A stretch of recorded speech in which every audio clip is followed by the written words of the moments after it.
ஒன்று ராஜாக்கள் 6ஆம் அதிகாரம் 1 முதல் 38 வரை.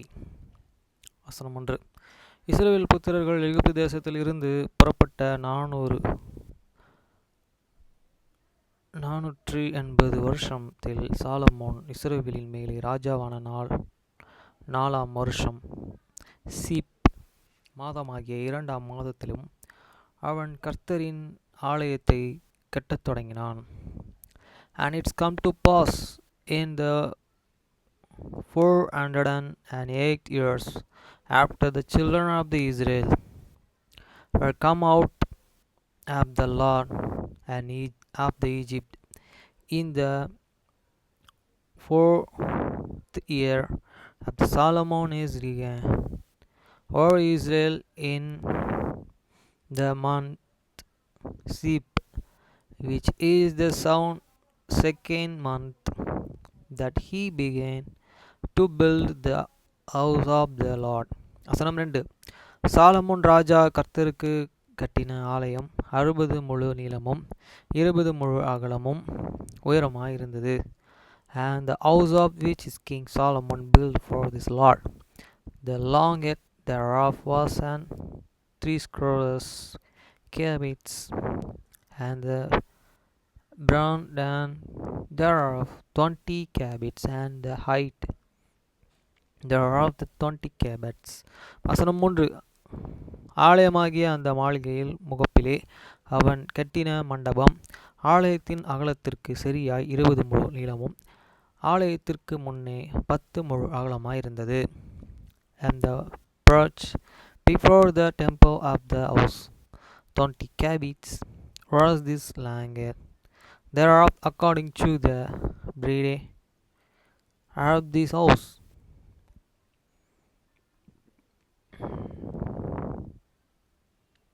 And 10 cubits was on this breadth thereof before the house. வசனம் 4. பார்வைக்கு குறுகி போகிற ஒடுக்கமான ஜன்னல்களை ஆலயத்திற்கு செய்வித்தான். And for this house he made and windows of narrow little teats. வசனம் 5. அவன் தேவாலயத்தில் சுவரும் சந்நிதி ஸ்தான சுவருமாகிய ஆலயத்தின் சுவர்களுக்கு அடுத்ததாய் சுற்றிக்காட்டுகளை கட்டி அவைகளை அறைகளையே சுற்றிலும் உண்டாக்கினான். And against the wall of the house of Bill chamber around about against the walls of the house of around about both of the temple and of the oracle, and he made an chambers around about. வசனம் 6. கீழே இருக்கிற சுற்றுக்கட்டு 5 முழு அகலமும் நடுவே இருக்கிற 6 முழு அகலமும் மூன்றாவதாய் இருக்கிறது 7 முழு அகலமாய் இருக்கிறது. அவைகளை ஆலயத்தினுடைய சுவர்களிலே தங்காதபடிக்கு ஆலயத்தை சுற்றிலும் புறம்பே ஒட்டு சுவர்களையே கட்டுவித்தான். And utmost a chamber was 5 cubits broad, and the middle was 6 cubits broad, and the three was 7 cubits broad. For without in the will of the house he made an narrow rest around about that the beams should and be and first nail in the wall of this house. வசனம் 7. ஆலயம் கட்டப்படுகையில் அது பணித்திருந்தது, கொண்டு வரப்பட்ட கற்களிலே கட்டப்பட்டது. ஆகையால் அது கட்டப்பட்டு இருக்கிற போது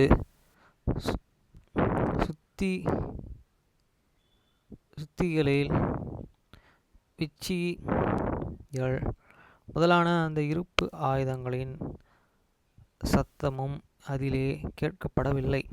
And the house, when it was built of the stone made and ready, before it was and forever, it so that there was an nature, the humble near an ox near and any tool of this in hands in this house and it was in building. வசனம் 8. நடு அறைக்கு போகிற வாசற்படியில் ஆலயத்தின் வலதுபுறத்திலே இருந்து சுற்றுப்படிகளால் நடு அறைக்கு நடு அறைகளிலிருந்து மூன்றாவது அறைகளில் இருக்கும் ஏறுவார்கள்.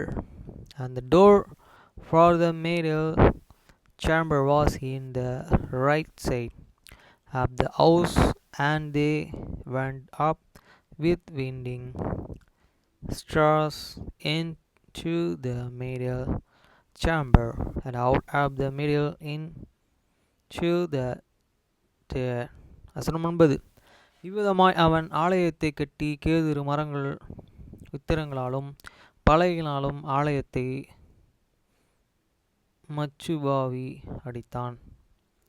So he built the house and finished it and covered the house with beams and birds for cedar. வசனம் 10. அவன் 5 முழு உயரமான சுற்றுக்கட்டுகளை ஆலயத்தின் மேல் எங்கும் கட்டுவித்தான். அவைகள் கேதுரு மரங்களால் ஆலயத்துடனே இணைக்கப்பட்டிருந்தது. And then he built a chamber against all the house 5 cubits high, and they rested and the house with chamber of the cedar. வசனம் 11. அப்பொழுது கர்த்தருடைய வார்த்தை சாலமோனுக்கு உண்டாயிற்று. அவர் and the words of the Lord come to the Solomon saying. வசனம் 12. நீ என் கட்டளைகளின்படியே நடந்து என் நீதியை நியாயங்களில் நிறைவேற்றி என் கற்பனைகளின்படியெல்லாம் நடந்து கொள்ளும்படிக்கு இவைகளை கை கொண்டால் நீ கட்டுகிற இந்த ஆலயத்தை குறித்து நான் உன் தகப்பனாகிய தாவீதுடனே சொன்ன என் வார்த்தைகளை உன்னிடத்தில் நிறைவேற்றுவேன். Concerning in this house which is thou art in the building, even thou wilt walk in my statutes and execute my judgment and keep all my commandments to walk in them, then I will perform my words with thee which I speak unto my David the father. வசனம் 13. இஸ்ரவேலில் புத்திரர்கள் நடுவிலே வாசம் பண்ணி என் ஜனமாகிய இஸ்ரவேலை கைவிடாதிருப்பேன் என்றார். And I will live among the children of the Israel, and I will not forsake my people Israel. வசனம் 14. அப்படியே சாலமோன் ஆலயத்தை கட்டி முடித்தான். So Solomon built the house and finished it. வசனம் 15. ஆலய சுவர்களின் உட்புறத்தை தளம் தொடங்கி சுவர்களில் மேல் மாச்சட்டம் கேதுரு பலகைகளை மூடி அப்படியே உட்புறத்தையும் மரவேலைகளாக்கி ஆலயத்தின் தளத்தை தேவதாரி விருட்சங்களின் பலகைகளை தளவரிசைப்படுத்தினான். And he built the walls of the house with birds of cedar, but the floor of the house and the walls of the ceiling, and he covered them and the inside with wood, and covered the floor of the house with planks of fir. வசனம் 16. தளவரிசை தொடங்கி சுவர்களின் உயரம் மட்டும் ஆலயத்தின் பங்கங்களை தொடர்ந்து இருக்கிற 20 முழு நீளமும் மறைப்பையும் கேதுரு பலகையினால் உண்டாக்கி உட்புறத்தை மகா பரிசுத்தமான சந்திதானமாக கட்டினான்.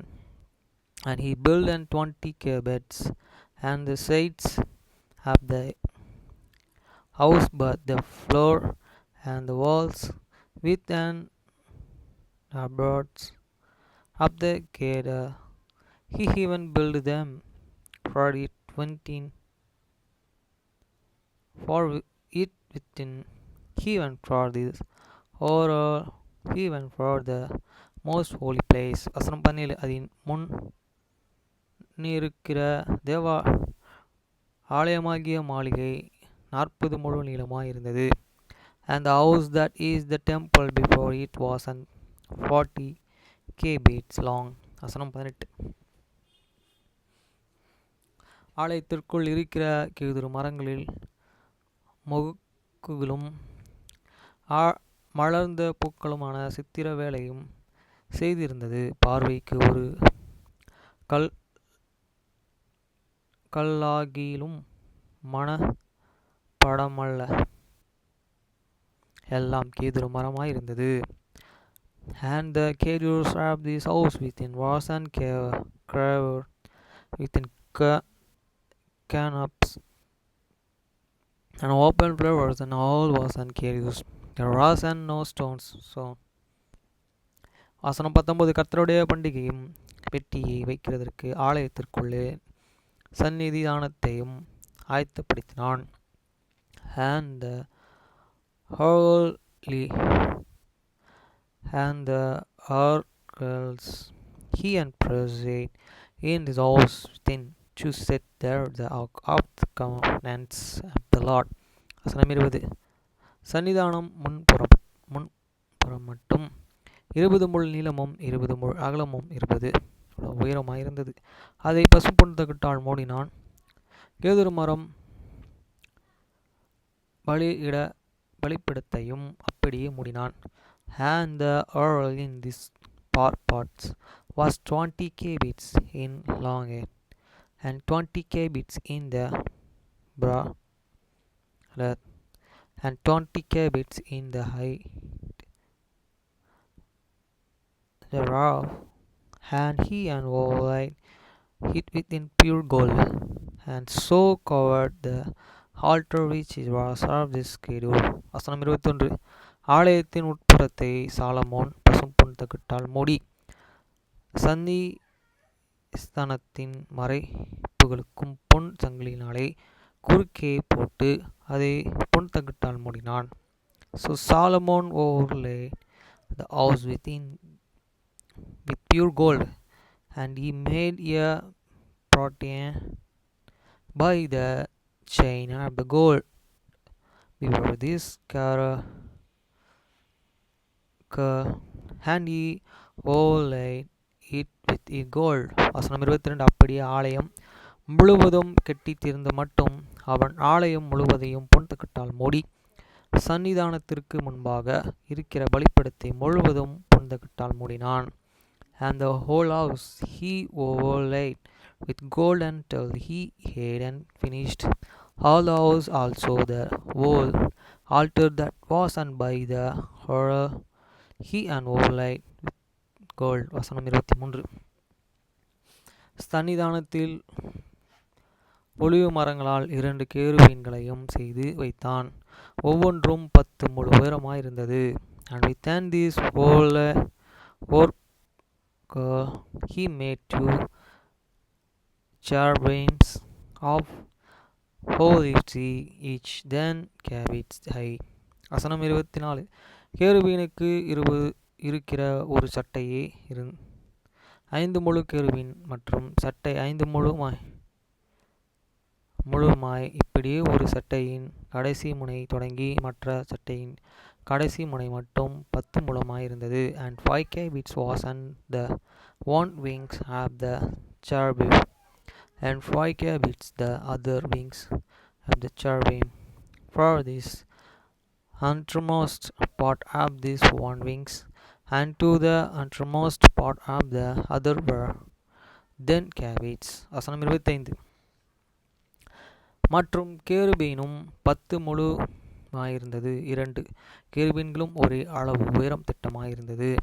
And the other cherubim was 10 cubits, but cherubims were of the one measured and one say. வசனம் 26. ஒரு கேருபீன் 10 முழு உயரமாயிருந்தது, மற்றொரு கேருபீன் அப்படியே இருந்தது. And height of the one cherub was 10 cubits, and so was it of the other cherubs. வசனம் 27. அந்த கேருபீன்களே உள்ள ஆலயத்திலே வைத்தான். கேருபீன்கள் சட்டைகள் விரித்து இருந்ததினால் ஒரு கேருபீனின் சட்டை ஒரு பக்க சுவரிலும் மற்றொரு கேருபீன் சட்டை மற்றொரு பக்க சுவரிலும் தொடங்கி இருந்தது. ஆலயத்தின் நடுமத்தியிலே அவைகள் சட்டைகள் ஒன்றோடு ஒன்று தொடங்கி இருந்தது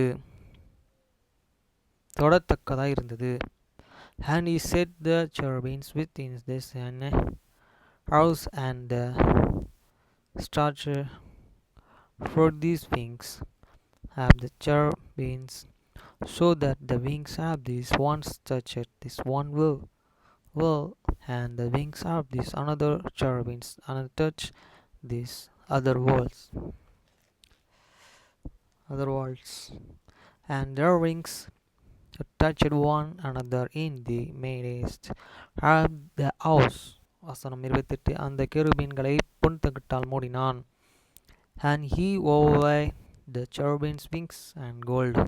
வசனம் 29. ஆலயத்தின் சுவர்களை எல்லாம் அவன் சுற்றிலும் உள்ளும் புறம்புமா கேருபீன்களை பொறித்துகளாலும் மலர்ந்த பூக்களாலும் சித்திரங்களை குத்தி வேலைகளுமாக்கினான். And he covered all this wing walls of the house around about with his covered figures of the cherubims and plum trees, and open flowers within and without. வசனம் 30. உள்ளும் புறமுமாய் இருக்கிற ஆலயத்தின் தல வரிசையும் பொன் தகட்டால் மூடினான். And the floor of this house he overlaid within gold within and without. வசனம் 31. அந்த ஸ்தானத்தில் வாசலுக்கு ஒலிவு மரங்களில் இரட்டை கதவுகளையும் செய்தான். மேல் சட்டம் நிலைகளும் மறைப்பின் அளவில் 5 ஒரு பங்காயிருந்தது. And for this entering of the oak he made door of the olive tree. The limited handsaid pass where if the part of the wall. வசனம் 32. ஒளிவு மரமான அந்த இரட்டை கதவுகளையும் அவன் கேருபீன்களும் பரிந்துகளாலும் மலர்ந்த பூக்களாலும் சித்திர மரங்களில் செய்து அந்த கேருபீன்களில் பிரிந்துகளாலும் பொன் தகட்டால் மூடினான். The 2 doors also were of the olive trees, and he covered up and them and coverings of the cherubims and plum trees and open flowers, and overlaid them with the gold, and supplied gold upon these cherubims and upon the plum trees. வசனம் 33. அப்படி தேவாலயத்தின் வாசலுக்கு ஒலிவு மர நிலைகளையும் செய்தான். அது சுவர் அளவில் 4 பாகங்களாயிருந்தது. So also made he for this door of the temple post of the olive trees, your 4th part of the wall. வசனம் 34. அதன் 2 கதவுகளும் தேவதார பலகையினால் செய்யப்பட்டிருந்தது. ஒரு கதவுக்கு 2 மடிப்பும் பலகைகளும், மற்றொரு கதவுக்கு 2 மடிப்பு பலகைகளும் இருந்தது. And the 2 doors were of the tree, the 2 leaves of the one door and were flanding, and the 2 leaves of the other door were folding. வசனம் 35. அவைகளை கேருபீன்களும் பிரிந்துகளும் மலர்ந்த பூக்களுமான சித்திர வேலைகளால் செய்து சித்திர மரங்களுக்கு சரியாக செய்யப்பட்ட பொன் தகட்டால் அவைகளை மூடினான். And he covered their ones cherubims and plum trees and open flowers, and covered them with gold and fitted upon this covered work. வசனம் 36. அவன் உட்பிரவேசித்ததை 3 வரிசை வெட்டின கற்களாலும் 1 வரிசை கேரு பலகையினாலும் கட்டினான். And he built this inner court with the rows of the hour stone and row of the Carter Bames. வசனம் 37. 4ஆம் வருஷம் cheap மாதத்திலே கர்த்தருடைய ஆலயத்திற்கு அஸ்திபாரம் போட்டு, in the fourth year was this foundation of the house of the Lord and lay in the month and sheep. வசனம் 16,000. வருஷம் போல் என்னும் 8ஆம் மாதத்திலே அந்த ஆலய முழுவதும் சகல சட்டத்திட்டங்களின்படியே ஒரு பாகம் குறையாமல் கட்டித் தீர்ந்தது. அவன் அதை கட்டி முடிக்க 7 வருஷம் சென்றது. And in the 11th year,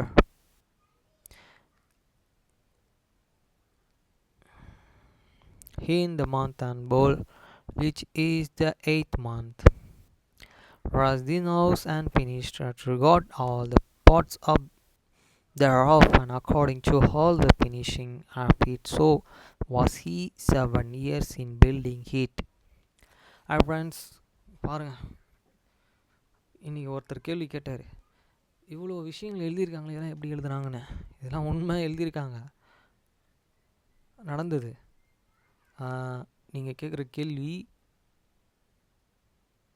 ஏன் உங்களுக்கு இந்த கேள்வி வந்தது அப்படின்னு நான் கேட்டேன்னா, உங்கள் செயலில் யாருமே உங்களை அந்த இதில் வந்து யாருமே எழுதலை. அதனால தான் இந்த கேள்வி வந்திருக்கு. எழுதணும், ஒவ்வொருத்தர் வாழ்க்கையில் என்னென்ன நடக்குதுன்றத தெளிவாக எழுதணும், ரெக்கார்ட் பண்ணி வச்சுக்கணும். இதை நான் சொல்கிறேன். இப்போ நான் படிக்கிறது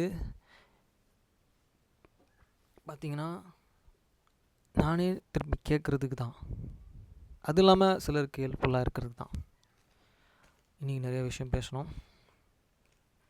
அவர் கூட முக்கியமான ஒரு விஷயம் சொல்கிறேன். தாவீது வந்து கோலியாத்தை அடிக்கும் போது, கோலியாத்து எம்மாத்திரம், தேவனுடைய பிள்ளைகளுக்கு எதிராக அவன் எப்படி அப்படின்னு சொல்லி தான் அவன் அடித்தான்.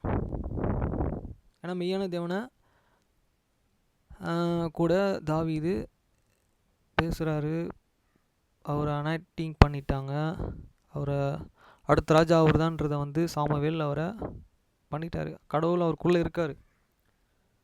ஒருத்தருக்குள்ளே கடவுள் இருக்காருன்னா, எல்லா மனுஷனுக்கும் நான் சொல்கிறேன், எல்லார் மனுஷனுக்குள்ளேயும் கடவுள் இருக்காருன்னா,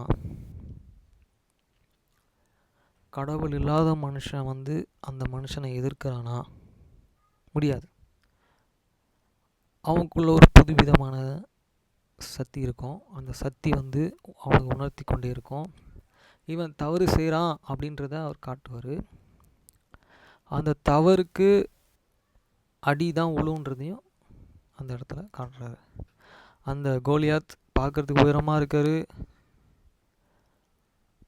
பெரிய ஆளாக இருக்கார். அவர் சாதாரணமாக தாவீதை எடை போட்டுட்டார். ஆனால் கடவுள் அவருக்குள்ளே இருக்காருன்றது அவனுக்கு தெரியாது. அதுதான் சாதாரண மனுஷனுக்கும் கடவுளை நம்பிக்கொண்டு இருக்க மனுஷங்களுக்கும் நிறைய வித்தியாசங்கள் இருக்குது. அவங்களும் நம்பணுன்றது தான் எல்லாத்துக்கும் சொல்லப்படுது சுவிசேஷம். எல்லாரும் சுவிசேஷத்தை ஏற்றுக்கொண்டாங்கன்னா இயேசு கிறிஸ்து வந்துடுவது, அந்த வாழ்க்கை இன்னும் மேன்மையாக இருக்கும் சொல்லி முடிக்கிறேன். பூமி அவங்கவுங்க விதமாக டிஃப்ரெண்ட்டாக பிரிச்சுக்கிறாங்க. முக்கியமாக அமெரிக்கா பார்த்திங்கன்னா அவங்க மக்கள் மட்டும் தான் இருக்கணுன்ற மாதிரி பிரிச்சுக்கினாங்க. அதுக்கப்புறம் ஞானமாக இருக்க மக்களை மட்டும்தான் உள்ளே என்ட்ரு பண்ணுவாங்கன்ற மாதிரி பிரிச்சுக்கினாங்க. உதாரணத்துக்கு பிரிஞ்சு போன நாடுகளும் உண்டு. ஆனால் அந்த மாதிரி பிரிச்சுக்கினது அவங்க நாட்டை பாதுகாக்கிறதுக்கு, சரிங்களா? ஆனால் கடவுள் வந்து எல்லாத்தையும் ஒரே மாதிரி தான் பார்ப்பார். புரிஞ்சிக்க முடியாதவங்களுக்கு புரிய வைப்பார் நல்லதை. அதுதான் நடந்துட்டுருக்கு. எல்லாம் ஸ்லோவாக நடக்குது. ஃபாஸ்ட்டாக நம்ம நடக்கணும்னு நினச்சா நடக்காது. ஃபாஸ்ட்டாக நடக்குதுன்னா அழிவு மட்டும்தான். ஸ்லோவாக நடக்குதுன்னா வாழ்க்கை நம்மளுக்கு வாழ்கிறதுக்கு வழி நடத்தி கொண்டு போயின்ட்டுருக்காரு இயேசு கிறிஸ்து. ஒரு வருகை சமயமாக இருக்குதான். ஆனால் வந்து எல்லாருமே அறிஞ்சு அவரை ஏற்றுக்குனா மட்டும்தான் அவர் வருகை சமயமாக இருக்குது. அந்த மக்கள் அவங்க அப்படி வாழ்கிறாங்கன்றதுக்கு நம்ம யாருமே கஷ்டப்பட தேவையில்ல. கூட்டமாக வாழ்கிறனால நம்ம சந்தோஷமாக தான் இருக்கோம். அதே மாதிரி இயற்கை சூழ்நிலைகள் பார்த்திங்கன்னா நம்மளுக்கு சாதகமாக தான் இருக்குது. அவங்க ஊரில் இந்த டைமில் நல்லா பனி, அந்த பனிலேயும் அவங்க ரொம்ப கஷ்டப்பட்டு இருக்காங்க. அங்கே பனி பெஞ்சாலும் அதிகம், வெயில் அடித்தாலும் அதிகம், காற்று அடித்தாலும் அதிகம். நம்ம ஊர் அப்படி கிடையாது. எல்லா சீர்தோஷ நிலைகளிலும் நம்மளுக்கு சுமூகமாக கடவுள் நம்மளை வழிநடத்தி கொண்டு போயின்ட்டுருக்காரு. அப்போ ஆசீர்வதிக்கப்பட்ட மக்கள் யாருன்னா தமிழ்நாட்டு மக்கள் இந்தியாவில். அந்த மாதிரி எந்தெந்த ஊர் இருக்கோ அந்தந்த ஊர்லாம் ஆசீர்வதிக்கப்பட்டது. கூலிங் அதிகமாக இருக்குது அப்படின்னு பார்த்தீங்கன்னா அது வந்து -40 இருக்கான் சில ஊரில். அப்போல்லாம் அங்கே மக்கள் இல்லாதனால தான் அந்த கூலிங் இருக்குது. ஓகேங்களா? மக்கள் இருக்காங்க இந்த ஊரில், ஜனத்தொகை நெருக்கமாக இருக்காங்க அப்படின்றனால எங்கேயுமே இல்லாத ஒரு இது இருக்குது. ஒரு காலத்தில் பிரிட்டிஷர்கள் இங்கே வந்துட்டு போயிருக்காங்கன்னா எல்லா வளங்களும் இருக்குது. காலநிலைகளும் சுமூகமாக இருக்கின்றது தான். அந்தந்த காலத்துக்கு அந்தந்த மாதிரி எல்லாமே ரொட்டேஷனாக நடக்குதுன்றது நம்ம ஊர் தான். இந்த மாதிரி ஒரு பிளெஸிங் யாருக்குமே கிடச்சிருக்காது. சிலர் இயற்கை, அதாவது லோத் எப்படி ஒரு அழகான இடத்த தேடி போனோம், அந்த மாதிரி சில மக்கள் தேடி தேடி அந்த ஊருக்கு போகிறோம். உதாரணத்துக்கு நானும் தான் அமெரிக்கா போன ஆசை. ஆனால் நான் வந்து அமெரிக்கா போகணுன்றதோட அமெரிக்கா போனால் மேரேஜ் பண்ணணும், அதுதான் என்னோடய திங்கிங். ஆனால் அது தவறே கிடையாது. ஏன் அப்படி நான் சொல்கிறேன்னா, அந்த பொண்ணுங்க நல்ல ஒரு ஒழுக்கம், கடவுளை பின்பற்றின குடும்பங்கள். அது அமெரிக்கா பெண்கள் கிடையாது, ஆமேஷ் ஒரு பொண்ணு தேடி போகிறதுக்கு தான் கடவுள்கிட்ட ப்ரே பண்ணிட்டு இருக்கேன். அந்த மக்கள் வாழ்க்கை எப்படி இருக்கும் பார்த்திங்கன்னா, இயற்கையை சார்ந்து அவங்க குடும்பம், ஃபேமிலிக்கு மட்டும் தான் முக்கியத்துவம் இந்த உலகத்தில். அவங்களுக்கு தேவைகளை அவங்க அந்த விவசாயத்திலே தேர்ந்தெடுத்து இருக்கிறாங்க. அவங்களுடைய அறியாத பிள்ளைகள் இந்த உலக பிரகாரமான வாழ்க்கைக்குள்ளே வரணும்னு ஆசைப்படுவாங்க. அவங்கள சர்ச்சு கூட பார்த்திங்கன்னா ஒவ்வொரு வீட்டில் தான் நடக்கும். இந்த மாதிரி தான் வாழணும் ஆசை. இயேசு கிறிஸ்து வருகைக்கு அவங்க தான் எடுத்துக்காட்டு என்ன கேட்டால். ஓகே ஃப்ரெண்ட்ஸ், பாய்.